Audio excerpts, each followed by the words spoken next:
Hello everyone, welcome to this coaching video. I'm Jaime Lorenzo Jr. I'm one of the financial educators of IMG Wealth Academy. And by profession, I'm a medical doctor, pero hindi na po nagpa-practice ng medicine ngayon. Right now, I'm a money doctor. Dati, nung nagpa-practice ako ng medicine, sakit sa kalusugan ang ginagamot ko, pero ngayon po ay sakit sa bulsa na. No? And sa coaching video na ito, ang i-share ko sa inyo is one of my investment portfolio, one of my recommended savings, investment, and protection program under Kaiser International, ang Ultimate Kaiser Health Builder. No? Pero bago natin i-discuss ito, i-discuss ko muna sa inyo yung mga fundamental concepts. Paano ba tayo yayaman at paano tayo mananatiling mayaman? Gusto mo ba ng financial peace? Yung tipong wala tayong iniisip na problema tungkol sa pera, kahit anong emergency, anong mangyari sa, anong crisis ang dumating sa buhay natin, nakatayo pa rin tayo. Gusto mo ba yon? I'm sure gusto nating lahat yan, di ba? Simple lang po ang steps para natin gawin ito. Simply build a solid financial foundation. Parang sa bahay po natin, kung tatanungin ko kayo, ano po ba sa tingin ninyo ang pinaka-importanting parte ng bahay natin? Ang bubong ba? Ang second floor? Ang sala? Ang kusina? Or ang pundasyon?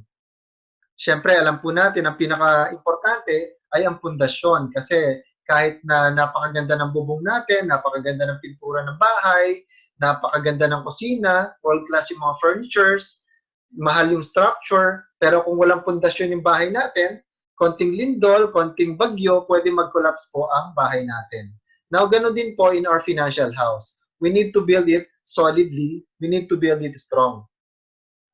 Ang pinakabubong ng ating financial house is investment. Investment, kasi kabilang dito yung mga investments natin sa mutual funds, stock market, real estate, para ma-achieve natin yung mga financial goals natin para sa pamilya.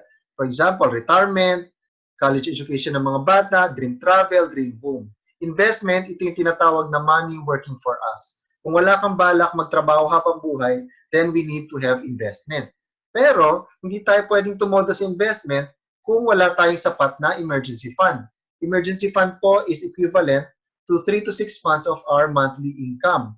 Halimbawa po, kumikita ako ng 20,000 sa isang buwan, times 3 to 6 months, minimum dapat meron akong 60,000 pesos emergency fund. 3 months equivalent para, for example, na nawalan ako ng trabaho, nag-slow down na negosyo, may nasira sa bahay, or may nasira sa sasakyan, or humingi ng tulong sa pamilya, meron tayong panghugutan, or kung nawalan ka ng trabaho, you can survive for 3 to 6 months, makapaghanap ka ng other source of income na hindi mo kailangan i-withdraw ang investment or hindi mo kailangan mangutang. Then kung may utang naman po tayo, dapat bayaran natin yung mga utang natin as soon as possible. Okay, lalo na po yung mga high interest debts gaya ng credit cards, mga personal loans, no? Kasi kung hindi natin bayaran yan, di hamak na mas malaki ang interest ng utang, especially credit cards, compared sa ating investment. Now, the real foundation in building wealth is protection in the form of life insurance and healthcare. Protection po, or life insurance, napaka-importante po nito, especially kung breadwinner po tayo. Okay? Para pagka may nangyari sa atin, the family will receive a big lump sum para sa mga pangangailangan nila. No? Healthcare, may dalawang klase po ng healthcare. May short-term healthcare and long-term healthcare. Short-term healthcare, ito yung yearly renewable healthcare, ito yung usual healthcare na meron ang karamihan. Kapag employed tayo, usually isa sa mga benefits na binibigay ng employers natin ay short-term healthcare. Magpakonsulta ka sa doktor o ma-confine ka, short-term health card mo ang magbabayad ng ng hospital bills mo. Pero syempre, covered ka lang ng healthcare kapag employed ka or wala ka pang 60 years old kapag productive ka. Pero kapag nag-retire ka na or umalis ka na sa kumpanya mo, madadala mo bang healthcare o hindi? Usually, hindi. No? Doon po pumapasok ang long-term healthcare. Para by the time na hindi ka na productive, nag-retire ka na, or wala ka na sa kumpanya, wala ka na short-term healthcare benefits, kung kailan naglalabasan yung mga major na sakit mo, like heart problems, di ba, mga stroke, kidney problems, cancer maybe, then kahit na 61, 78 years old ka, meron ka pa rin dapat long-term healthcare. So in building our financial house, we need to build it from the ground going up. Healthcare muna, then life insurance. Kailangan, ba't ba nauna ang healthcare sa life insurance? Kasi di ba usually, bago naman po tayo makipagkita kay St. Peter, pumunta sa langit, dumadaan naman muna po tayo sa hospital, tama po ba? At mahal po magkasakit, no? Lalo na pag medyo major hospital po yung pinuntahan natin. So dapat may healthcare muna tayo, life insurance, protection, bayaran ng utang, unti-unti hanggang maubos yan, build 3 to 6 months emergency fund, then invest, invest, invest. Alright? Pero pwede mo pagsabayin to every step of the way, lagyan mo pa konti-konti at the same time. Pwede naman po yun. Pero ang crucial po na part ng foundation para ma-build natin ng mas mabilis ang ating financial foundation is we need to increase our cash flow. May dalawang paraan po para mapataas natin or ma-increase natin ang cash flow natin. Una, kailangan natin bawasan ang gastos, reduce our expenses, then secondly, we need to increase our income.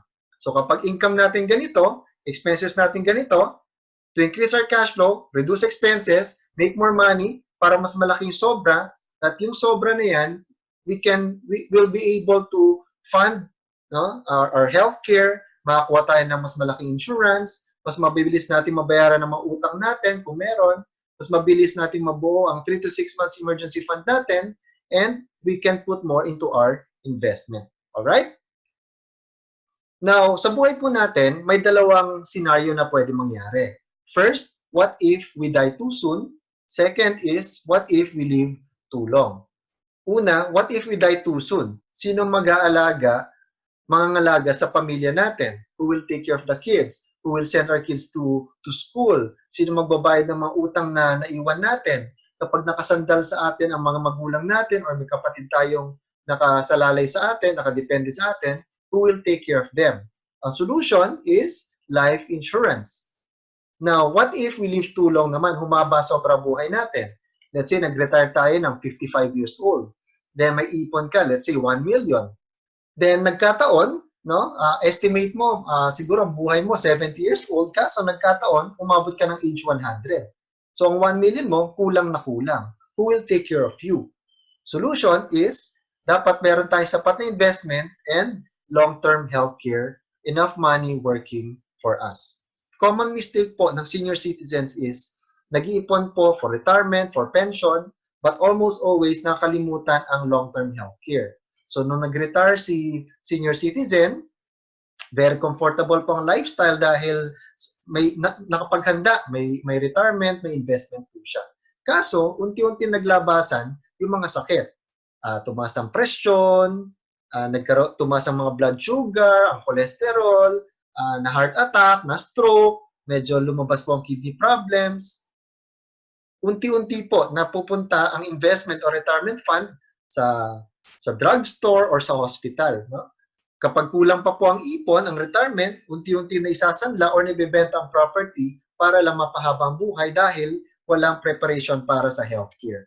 And para po, secured ang future natin, dapat sabay po. Aside from investment, dapat meron din tayong long-term healthcare. What if I could tell you about a product that provides complete solution to your three major financial needs? Life insurance, investment, and healthcare. Do you think that's a good idea? Yung po i-discuss natin ngayon sa video nito, the Kaiser Ultimate Health Builder Plan. The Kaiser Ultimate Health Builder Plan is a 4-in-1 product. It gives us protection in case may mangyari po sa atin. May investment tayo. It gives us passive income during our retirement. And it also provides us short-term plus long-term health care. Sino po ba si Kaiser International Health Group, Inc.? Kaiser International Health Group is duly accredited with the Insurance Commission as a healthcare company. It's registered with the Securities and Exchange Commission on June 8, 2004 as a healthcare provider with an authorized capital stock of 160 million. Kaiser's board of directors are seasoned experts in the medical field services and in the healthcare industry with its medical director, Dr. Leia Yolo. Ang Kaiser Ultimate Health Builder is the first long-term healthcare in the Philippines. Ang design nito ay 7-20. Ibig sabihin, 7 years lang tayo mag-iipon, mag-i-invest. After 7 years, wala na tayong iisipin. The plan matures at the end of the 20th year. Aside from being a future source of retirement fund or passive income, long-term care provides us health care during retirement, a much-needed care when we get old. Example, to illustration po natin, K100 plan. Gaya na sabi po natin kanina, 7 years lang po tayo mag-iipon. Dito sa plan K100, kaya po sinabing K100 because the long-term care benefit of this plan is 100,000 pesos. Mamaya po ipapaliwanag ko yan. Sa K100 plan, the annual installment is 58,821. We save for 7 years, so the total contract price is 411,750.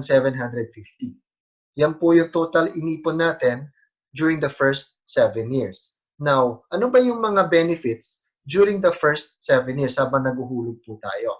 Number 1, annual physical examination benefits. Taon-taon, for the first 7 years, libre po yung annual physical exam natin, which includes physical exam ng doctor, chest x-ray, CBC sa dugo, urine test, and fecalysis. No? Kapag 35 and above tayo, taon-taon, libre din po ang ECG plus pap smear sa mga babae. Libre po yon. Number 2, dental benefits. Every year for 7 years, libre din po ang bunot, ang linis, filling, libre po yon taon-taon. Meron din po itong tinatawag na waiver of installment due to death and disability. For example, si Juan de la Cruz, naka 2 years pa lang siya naguhulog, then after paying the second year installment, namatay po si Juan de la Cruz. Ibig sabihin na waiver of installment due to death and disability, yung payments from 3rd year to 7th year, waived na po. Hindi na babayaran ng kanyang pamilya. That's the first insurance benefit. Then, ito pong policy natin, insured tayo for the next 20 years. Meron itong term life insurance for 20 years, plus accidental death and dismemberment for 20 years din. Example, namatay si Juan on the 2nd year. Term insurance of this policy, sa K100, is equivalent to the long-term care benefit plus to the long-term care bonus. Long-term care benefit is 100,000 plus the bonus, 350,000. So, ang total term insurance po is 450,000 pesos. Now, what if aksidente po yung ikinamatay? Doble, dadagdag additional 450,000 for a total of 900,000 pesos. Now, ulitin po natin. Death occurred on the 2nd year. First, waive po yung installment from 3rd year to 7th year. Secondly, makatanggap po na insurance money, 450,000 to 900,000 ang pamilya ni Juan de la Cruz, plus malilipat ang policy na nakapangalan kay Juan, malilipat sa kanyang principal beneficiary. So, sa pamilya na, sa beneficiary na, ang policy nito. Lahat ng healthcare benefits, lahat ng investment benefits as is, lipat sa pamilya. Yun po yung multiple insurance benefits ng Kaiser Ultimate Health Builder natin. Alright? Now, in case, kailangan natin ma-hospital or ma-confine during the first 7 years, meron tayong budget dito or annual benefit limit na 60,000 pesos taon-taon for confinement. Just in case na wala kang confinement sa first 7 years. Guaranteed, 85% ng inihulog natin will be given back to us upon maturity sa 20th year. Mamaya explain ko po yan. Itong Kaiser long-term healthcare natin, may benefit din na tinatawag na Family Assistance Service. Ibig sabihin, kapag may na-confine or kailangan ma-confine sa immediate family mo, pwede mong ipahiram ang Kaiser policy mo. Ito po yung mga terms and conditions. Policy should be in active status and plan should have completed at least 1 year payment. The nominated patient must be an immediate family member of the policyholder or within the first degree of consanguinity. Policyholder agrees to avail only of the services of Kaiser's accredited doctors and affiliated network of hospitals. Assistance to be provided by Kaiser shall only be to the extent of the allowable benefits due to the plan holder under his policy. Prior to discharge of the nominated patient, payment should have been settled to Kaiser.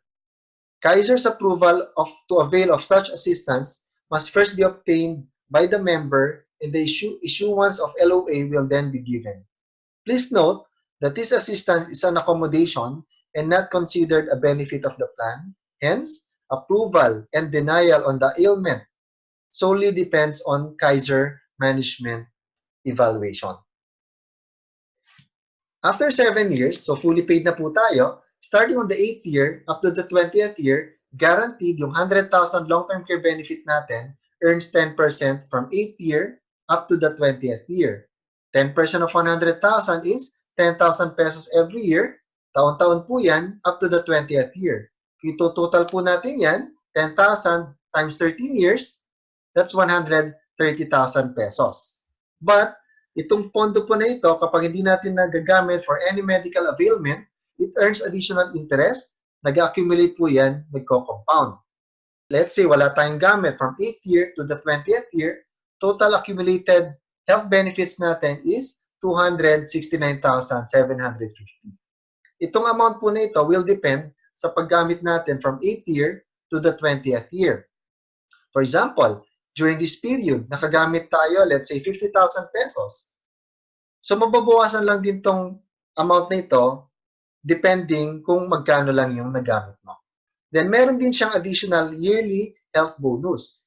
From the 2nd year of our plan up to the 20th year, tuloy-tuloy pong kumikita ng dividend or earnings from the stock market ang Kaiser investment natin. For example, on the 8th year, ang accumulated amount na yearly health bonus na dyan ay 32,000. Tuloy-tuloy na lumalago. Sa dulo, kung hindi natin nagamit, total of 446,000 pesos.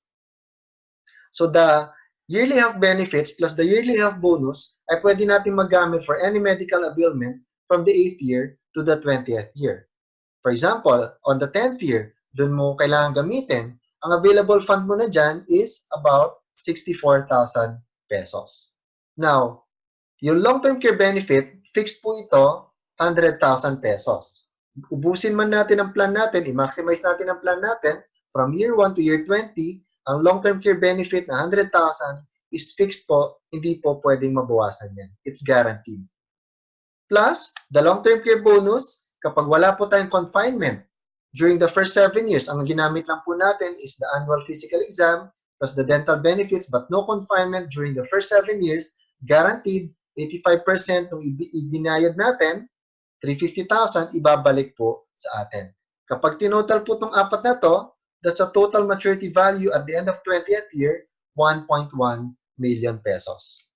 Ang maganda po dito, during the extended period ng policy natin, from 8th year onwards, pre-existing illnesses are already covered. Kahit na dati mo na sakit, pwede mong gamitin dito.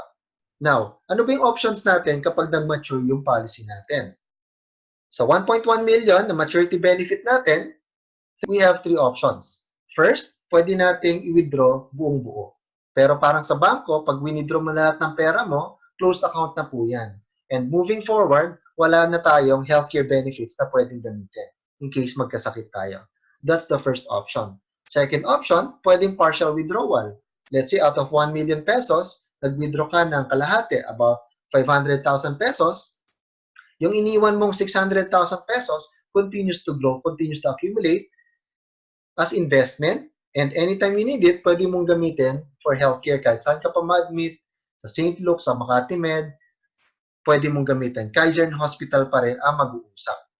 Or third, sa example natin, na 22 years old nag-start, after 20 years, 42 years old, sabi ni Juan de la Cruz, bata pa ako, malakas pa ako kumita, wala pa akong mga sakit, or covered pa ako ng short-term healthcare ko sa kumpanya ko. No? Iwanan ko lang yung 1.1 million ka dyan. At pwede gusto kong kunin ang interest taon-taon. Let's say ang 10% taon-taon ay 10% per annum. Pwede ka maka-withdraw dito ng 116,000 pesos taon-taon na hindi nababawasan yung 1 million pesos mo. Pero halimbawa, hindi ginalaw ni Juan de la Cruz, hindi natin ginalaw ang principal natin, we let it accumulate until retirement, let's say 60 years old, from 42 to 60 years old. At age 60, Yung dating 1 million pesos dati, naging 6.4 million pesos. Let's say interest rate is 10% per annum, yearly interest or passive income for you is 648,000 pesos. Intact yung principal kahit i-withdraw mo ang interest taon-taon. Pero kung naghintay ka, let's say, from 60 to 65, 5 more years, yung dati mong 6M, naging 10M, so 1 million per year na ang interest niyan taon-taon. Ito yung tinatawag nating money working for us. Money working for you. Pero syempre, magkakaroon lang tayo ng pera magtatrabaho sa atin kung magtatanim tayo ng pera ngayon. So basically, ang Kaiser Long-Term Healthcare is an application of the solid financial foundation. Kung gusto mong simulan ang mag-build ng solid financial foundation, with Kaiser Long-Term Healthcare, meron ka na diyang short-term and long-term healthcare, meron ka na ring life insurance protection in case we die too soon, and investment or passive income in case we live too long. So I encourage you to save and invest right now. Save and invest as fast as you can, while you can. Habang kaya mo pang mag-ipon, habang malakas pa tayo, wala pa tayong sakit, habang kumikita pa tayo ng maayos. Once again, I'm Jaime Lorenzo Jr. I hope you learned something. And if you learned something, you have questions, you can email me at jaime.lorenzo@img-wealthacademy.com. Or you can also add me sa Facebook, My Money Doctor. And please, now don't forget to like this video and click the subscribe button para pag mayroon akong new videos, you will be notified. Once again, thank you so much and God bless you.